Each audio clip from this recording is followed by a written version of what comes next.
Libro. El Ministerio Médico. Sección 6. Sistemas de cura mental verdaderos y falsos. Preparación para la eternidad. Haced de vuestra vida una preparación para la eternidad. No tenéis ni un momento que perder. ¿Guardáis los mandamientos de Dios? ¿Teméis ofenderle? ¿Sentís vuestra dependencia de Cristo? ¿Sois conscientes de que debéis ser guardados en todo momento por su poder? ¿Está llena vuestra vida de sumisión, contentamiento y gratitud? Los obreros médicos misioneros son reconocidos por Cristo, no porque llevan el nombre que ostentan, sino porque están bajo el cuidado protector del misionero jefe, quien dejó el cielo para dar su vida por la vida del mundo. Él dice: si me amáis, guardad mis mandamientos. El que tiene mis mandamientos, y los guarda, ese es el que me ama, y el que me ama, será amado por mi Padre, y yo le amaré, y me manifestará a él. Entonces, como testigos de Dios, dad señal de que estáis bajo la disciplina y la enseñanza del gran médico misionero, que os habéis colocado en sus manos para manifestar su espíritu, para mostrar al mundo el carácter sagrado de su gran obra y para revelar a los incrédulos la ventaja de estar bajo su protección. Un médico misionero no es de valor a la causa de Dios a menos que en su vida se hayan desarrollado todos los principios implícitos en el nombre que lleva. El Evangelio de Cristo debe estar entretejido en su vida diaria. Debemos hacer de nuestra vida en este mundo un ejemplo, hasta donde nos sea posible, de lo que será la vida en el cielo. Cristo espera esto de todos los que afirman ser médicos misioneros. Ellos no deben dar cabida a un solo principio que esté contaminado de egoísmo. Deben presentarse ante el mundo como seguidores de Cristo, participantes de su abnegación y humillación, proclamando su venida. El cielo nos contempla. Pero ha ocurrido un cambio que ha entorpecido la obra que Dios planeó para que se efectuara sin una pizca de egoísmo. Todo el cielo observa con intensa ansiedad para ver cuál será el resultado de esta obra tan amplia e importante. Dios contempla y también el universo celestial vigila, porque las almas están pereciendo. Debe convertirse la empresa de la misericordia, por medio de la cual Dios en el pasado ha manifestado su gracia al rescatar y restaurar, en un asunto de mercadería egoísta? ¿Será que el instrumento ordenado por el cielo para beneficio del hombre y gloria de Dios se perderá por un gasto imprudente?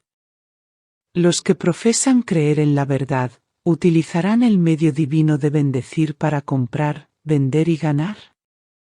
Vendrá a nosotros la experiencia de los días apostólicos si los hombres permiten ser dirigidos por el Espíritu Santo. El Señor quitará su bendición donde se dé cabida a los intereses egoístas, pero Él pondrá a su pueblo en posesión de bienes en todo el mundo si los utiliza para el mejoramiento de la humanidad. Su obra debe ser una señal de su benevolencia, un signo que ganará la confianza del mundo y traerá recursos para el avance de su reino. Dios probará la sinceridad de los hombres. Los que nieguen el yo, que tomen la cruz y sigan a Cristo, tendrán una obra continua que hacer en el terreno de restaurar la armonía de la humanidad caída. Los que se sacrifican por la verdad hacen una gran impresión sobre el mundo. Su ejemplo es contagioso y convincente. Los hombres ven que en la Iglesia existe la fe que obra por amor y purifica el alma.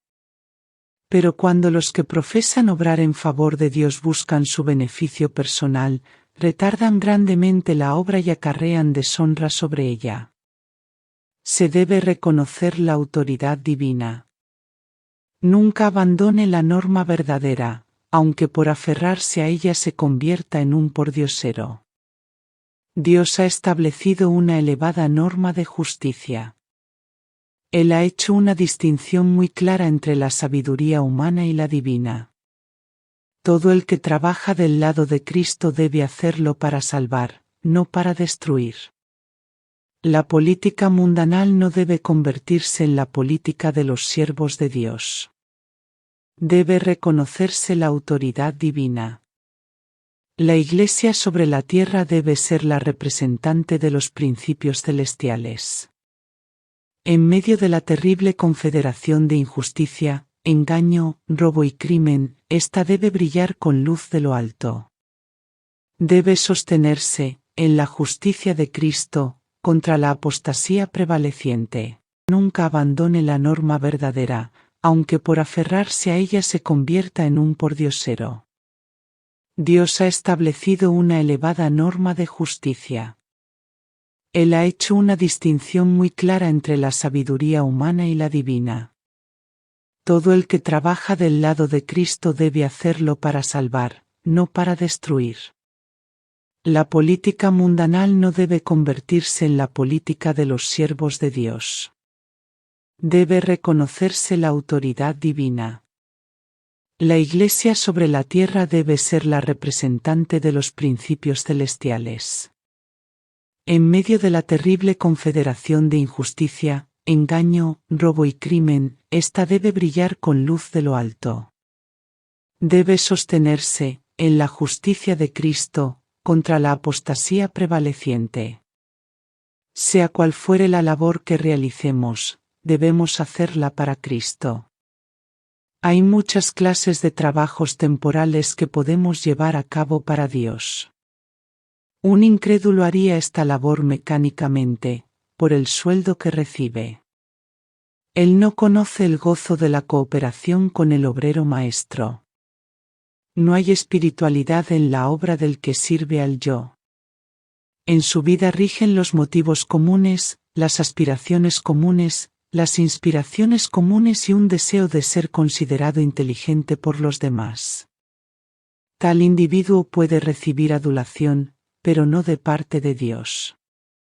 Los que están verdaderamente unidos con Cristo no trabajan por el salario que reciben. Los que trabajan en unión con Dios no se esfuerzan por ensalzar el yo. En el último gran día se tomarán decisiones que sorprenderán a muchos. El juicio humano no tendrá lugar en las decisiones que se hagan entonces. Cristo puede juzgar y juzgará cada caso, pues el Padre le ha confiado juicio. Él estimará el servicio por aquello que es invisible para los hombres. Las cosas más secretas están completamente abiertas ante su ojo que lo ve todo. Cuando el juez de todos los hombres complete su investigación, muchos de los que la estimación humana haya colocado primeros, serán postreros, y muchos de los que hayan sido colocados en los lugares más bajos por los hombres, serán sacados de entre las filas del pueblo y hechos primeros. Preguntas para examinar la conciencia. Pregunto a los que viven en la vanidad de la complacencia propia, ¿continuaréis actuando como si no descansara sobre vosotros responsabilidad alguna de practicar la abnegación? ¿Con qué propósito vivís? ¿Qué bien estáis logrando? ¿Os podéis dar el lujo de vivir para el yo? ¿Podéis obtener la vida eterna mientras vivís de tal forma? ¿No tiene Dios un lugar y una obra para vosotros? ¿No hay nada más que podáis hacer fuera de agradaros a vosotros mismos y satisfacer al yo? En los últimos días habrá únicamente dos grupos, uno a la derecha y otro a la izquierda, y Cristo dice a uno: venid, benditos de mi Padre, heredad el reino preparado para vosotros desde la fundación del mundo. Porque tuve hambre, y me disteis de comer, tuve sed, y me disteis de beber, fui forastero, y me recogisteis, estuve desnudo, y me cubristeis, enfermo, y me visitasteis, en la cárcel, y vinisteis a mí. Y ellos responden: ¿cuándo te vimos hambriento, y te sustentamos, o sediento, y te dimos de beber? Y Cristo dice: en cuanto lo hicisteis a uno de estos mis hermanos más pequeños, a mí lo hicisteis. Pero a los de la izquierda les dice: apartaos de mí, malditos, al fuego eterno preparado para el diablo y sus ángeles. Los del primer grupo tenían a Cristo entretejido en su carácter, y no eran conscientes de ninguna cosa que hubieran hecho. Venid, benditos de mi Padre, es la bendición, heredad del reino preparado para vosotros desde la fundación del mundo. Vemos entonces que Cristo identifica sus intereses con los del hombre caído. Se vuelve a los de la izquierda y les dice: porque tuve hambre, y no me disteis de comer, tuve sed, y no me disteis de beber, fui forastero, y no me recogisteis, estuve desnudo, y no me cubristeis, enfermo, y en la cárcel, y no me visitasteis. Entonces ellos le preguntan: ¿cuándo te vimos hambriento, sediento, forastero, desnudo, enfermo, o en la cárcel, y no te servimos? Y viene la respuesta: en cuanto no lo hicisteis a uno de estos más pequeños, tampoco a mí lo hicisteis. No al mayor, sino al más pequeño. Bien, ahora queremos traer a Cristo a nuestra vida diaria. Los que no habían alimentado al hambriento, o vestido al desnudo, o visitado al enfermo, no eran conscientes de ello. ¿Y por qué? Porque se habían educado y se habían preparado en la escuela de la complacencia del yo, y el resultado fue que perdieron el cielo y el gozo de la eternidad que pudieron haber sido suyos si hubieran dedicado sus facultades a Dios. Habrá una alabanza bendita, una bendición santa para los fieles ganadores de almas. Ellos se unirán en el cielo a los regocijados, quienes aclamarán el hogar de la cosecha. Cuán grande será el gozo cuando todos los redimidos del Señor se reúnan en las mansiones preparadas para ellos. Oh, qué gozo para todos los que hayan sido obreros imparciales y desinteresados en unión con Dios para llevar adelante su obra en la tierra. Qué satisfacción tendrá todo segador cuando se escuche la voz clara y musical de Jesús diciendo: venid, benditos de mi Padre, heredad del reino preparado para vosotros desde la fundación del mundo. El Redentor es glorificado porque no ha muerto en vano. Con el corazón lleno de regocijo y de alegría, los que han sido colaboradores con Dios quedarán satisfechos al ver el resultado del trabajo duro de su alma por los pecadores que perecían. Ya han quedado atrás, olvidadas, las horas ansiosas que han pasado, las perplejidades que han tenido que arrostrar y el pesar del corazón debido a que algunos rechazaron ver y recibir las cosas que eran para su paz. La abnegación que han practicado para apoyar la obra ya no se recuerda más. Al considerar las almas que buscaron ganar para Jesús y verlas salvas, eternamente redimidas, monumentos de la misericordia de Dios y del amor del Redentor, se elevan por los arcos celestiales aclamaciones de alabanza y de agradecimiento. La crítica imprudente y cruel. Muchos cristianos profesos se han convertido en agentes de Satanás, quien los utiliza para censurar y desanimar casi hasta la muerte a los que Dios ha designado para hacer una obra muy importante. Se han proferido muchas palabras contrarias a los principios de la verdad y la justicia, muchas palabras que crean suspicacia y desconfianza. No pueden ver las pobres almas que por largo tiempo han estado estorbando, que por su conducta están sirviendo ignorantemente al enemigo de toda justicia. Son incapaces de entender que están empujando a obreros exitosos hacia el campo de batalla de Satanás, para convertirlos en juguetes de la tentación. Muchos de estos habladores imprudentes no saben lo que hacen. No pueden ver que sus palabras desaniman a los que Dios ha nombrado para representar a Jesucristo y su verdad para este tiempo. Al aliviar a la humanidad doliente, los médicos consagrados hacen la obra del gran restaurador, quien ha dicho: en cuanto lo hicisteis a uno de estos mis hermanos más pequeños, a mí lo hicisteis. Que los de labios impuros entiendan que por el interés de su propia alma deben convertirse ahora para que sus palabras sean un sabor de vida para vida, y no de muerte para muerte. Es tiempo de que los que hablan trivialidades se reformen. Que cada uno empiece la reforma y reconstruya su propia casa. que cada miembro de Iglesia alivie las cargas y aliente el corazón de sus hermanos al sostenerles en alto las manos y fortalecerlos para hacer la voluntad de Dios. Educar para la pureza del pensamiento. Es tiempo de que, como cristianos, alcancemos una norma más elevada. No permita Dios que ninguna institución que Él ha plantado se convierta en un medio de atraer a las almas a un lugar donde se enseñe la iniquidad. Que todos aprendan mansedumbre de corazón en la escuela de Cristo, que apoyen sus almas desvalidas en Jesús. Vivid bajo la luz de los oráculos de Dios. Educad la mente y el corazón para el cultivo de pensamientos puros, elevados y santos. Sed también vosotros santos en toda vuestra manera de vivir. Cualquier influencia que tengáis, permitid que se dirija a exaltar a Jesús.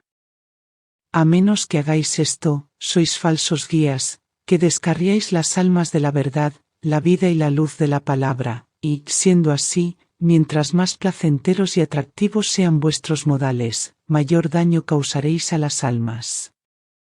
No habrá gusto por la conversación trivial entre los que miran a Jesús para obtener fortaleza de Él y que dependen de su justicia para alcanzar salvación. Por fe aceptan a Jesús como su Salvador personal y se convierten en partícipes de la naturaleza divina, habiendo huido de la corrupción que hay en el mundo a causa de la concupiscencia.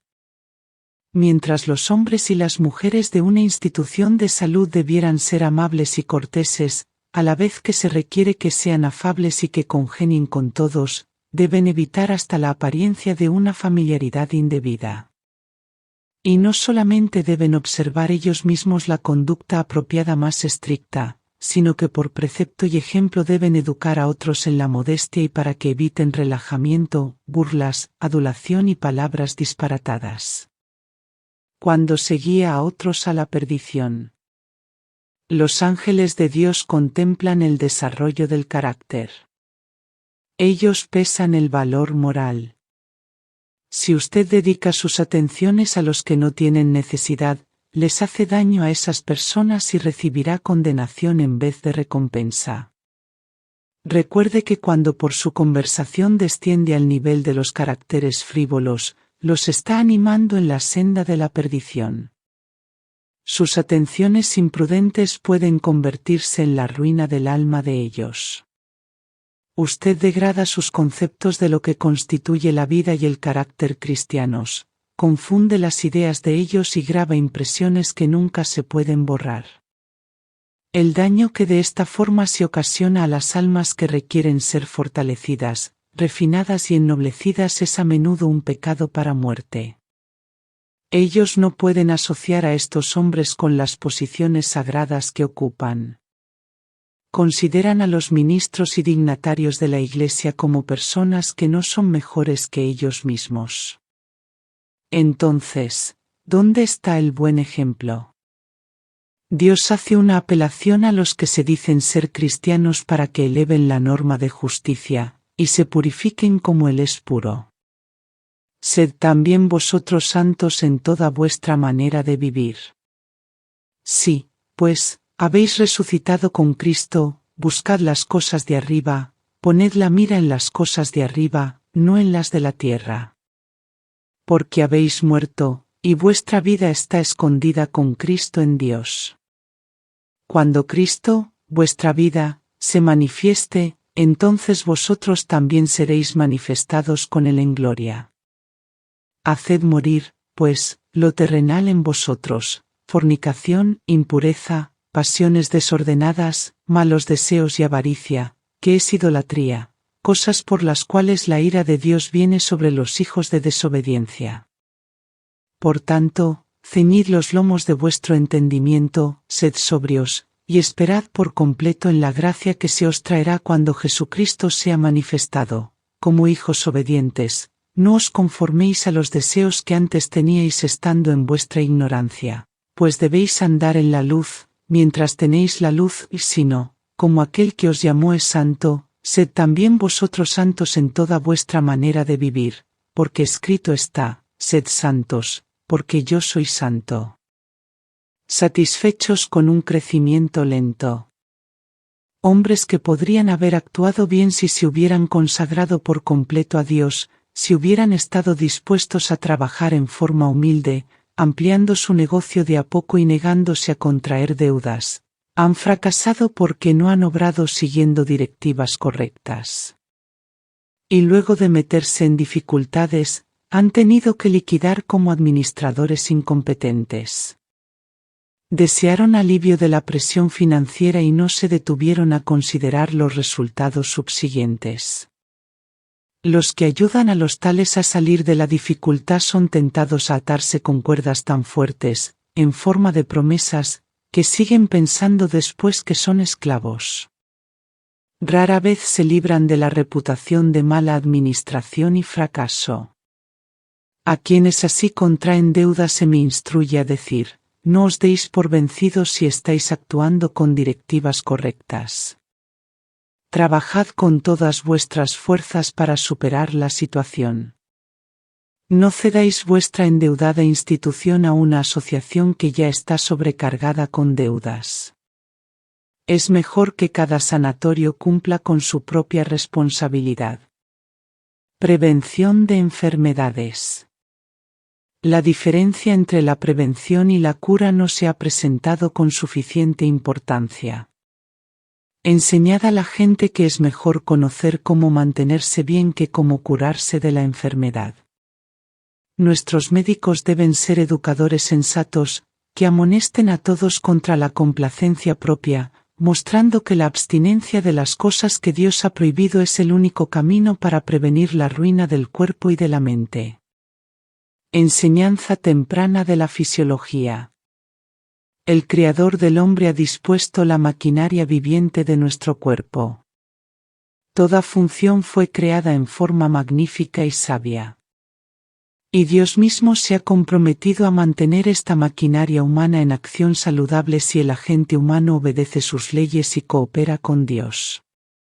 Toda ley que gobierna la maquinaria humana debe considerarse tan ciertamente divina en su origen, carácter e importancia como la palabra de Dios. Toda acción descuidada y desatenta, cualquier abuso infligido al maravilloso mecanismo de la creación de Dios hecho al desatender las leyes que Él especificó acerca de la habitación humana, es una violación de la ley de Dios. Podemos contemplar y admirar la obra de Dios en el mundo natural, pero la habitación humana es la más maravillosa. Desde el mismo amanecer de la razón, la mente humana debe ser iluminada con relación a la estructura física. Aquí Jehová ha dado un modelo de sí mismo, pues el hombre fue creado a la imagen de Dios.